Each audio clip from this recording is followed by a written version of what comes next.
3 ദിവസം നീണ്ട ചർച്ചകൾ പരാജയപ്പെട്ടതോടെ അഫ്ഗാനിസ്ഥാൻ പാകിസ്ഥാൻ സംഘർഷം തുടരുമെന്ന് സൂചന. സമാധാന ചർച്ചകൾ ഇന്നലെ അവസാനിച്ചുവെങ്കിലും പരിഹാരമാർഗങ്ങൾ ഇരു രാജ്യങ്ങളും പരസ്പരം അംഗീകരിക്കാതെ വന്നതോടെയാണ് മേഖല വീണ്ടും അശാന്തിയിലേക്ക് നീങ്ങിയത്. തുർക്കിയിലെ ഇസ്താംബൂളിൽ നടന്ന ചർച്ചകൾ പരാജയപ്പെട്ടതോടെ സംഘർഷം വീണ്ടും ഉടലെടുക്കുവാനാണ് സാധ്യത. 2021 കാബൂളിൽ താലിബാൻ അഫ്ഗാനിസ്ഥാനിൽ അധികാരമേറ്റതിനു ശേഷം നടന്ന ഏറ്റവും വലിയ ആക്രമണമാണ് മേഖലയിൽ സംഭവിക്കുന്നത്.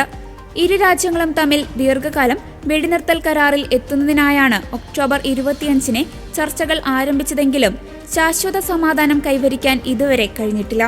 ഒക്ടോബർ 19-ന് ദോഹയിൽ നടന്ന മധ്യസ്ഥത ചർച്ചയിൽ ഇരു രാജ്യങ്ങളും വെടിനിർത്തലിനെ സമ്മതിച്ചിരുന്നു.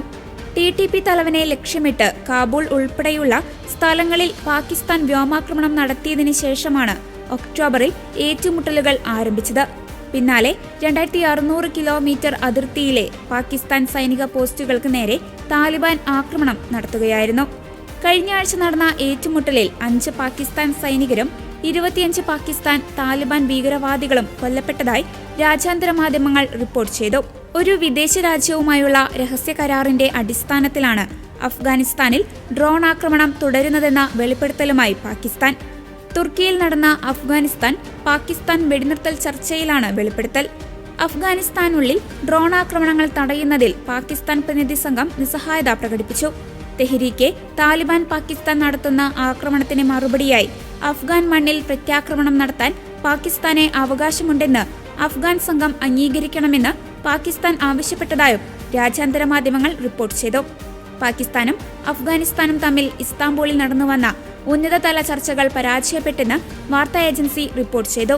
പാകിസ്ഥാനെതിരെയോ സൗദി അറേബ്യക്കെതിരെയോ നടക്കുന്ന ഏതൊരു ആക്രമണവും ഇരു രാജ്യങ്ങൾക്കുമെതിരായ ആക്രമണമാണെന്ന് കണക്കാക്കി സംയുക്ത പ്രതിരോധം തീർക്കാൻ വ്യവസ്ഥ ചെയ്യുന്ന കരാർ ഇരു രാജ്യങ്ങളും സെപ്റ്റംബർ 17-ന് ഒപ്പുവെച്ചിരുന്നു.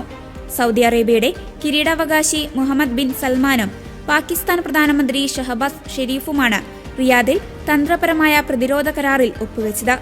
സമീപ മാസങ്ങളിൽ US-ഉമായും തന്ത്രപരമായ സഖ്യം പാകിസ്ഥാൻ ശക്തിപ്പെടുത്തിയിട്ടുണ്ട്. അഫ്ഗാനിസ്ഥാനിലെ ബാഗ്രാം വ്യോമതാവളത്തിന്റെ അധികാരം തിരിച്ചുപിടിക്കാൻ ആലോചിക്കുന്നതായി സെപ്റ്റംബറിൽ US പ്രസിഡന്റ് ഡൊണാൾഡ് ട്രംപ് വ്യക്തമാക്കിയിരുന്നു. ഈ താവളം താലിബാനെ വിട്ടുകൊടുത്തതിനു ശേഷമാണ് US സൈന്യം അഫ്ഗാനിസ്ഥാനിൽ നിന്ന് 2021-ൽ പിൻവാങ്ങിയത്.